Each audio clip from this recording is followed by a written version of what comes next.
Next up, we'll have Kelly Dillon on Board of Education meetings, how they're run.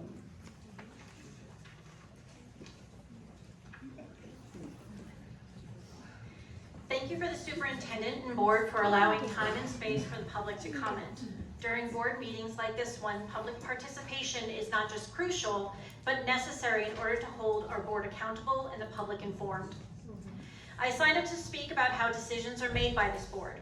Typically, boards like ours, I'm going to say board and rules a lot. Boards like ours follow Robert's Rules of Order. I make this assumption that this board follows Robert's rules because of how every meeting so far, including this one, has run. Approval, seconds, votes on agendas, votes, moving into executive session, for example. Robert's Rules of Order dictate any discussions are to be opened and closed by a first, second, and then the majority. At the last school board meeting, an approved agenda item opened the meeting to discussion regarding participation or membership in different board organizations. I am not here to discuss the outcome of that discussion. At no point was the discussion officially closed. At no point was a vote to adopt any recommendations suggested, seconded, or voted on. Out of order, you took an item for discussion and put it up as an item for policy. So what? Items for discussion are not just for discussion amongst the 5 of you. You need to come back to the district, your constituents, and discuss memberships in organizations like this. Have those critical conversations you want to have on the record.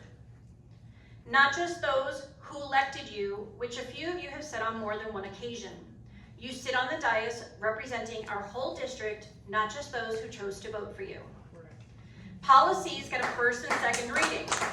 This is so the public has access to these policies, the language, the ramifications, have time to contact you with questions, have time to publicly participate, to basically enjoy the transparency of that process. This was not done in regard to the organizations our district, with our money, chose to join or leave. There were no town halls that we were promised. There were no written responses to inquiries.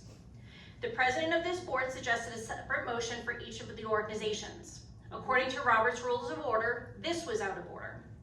I recognize public participation is not a chance for a dialogue with the board, so my following questions are rhetorical in nature and for the record, and hopefully for you to consider in future actions. Why the rush? Why not have an actual discussion with your constituents? Why not close discussion on the item and then have a vote just 2 weeks later on an actual item? We were promised transparency.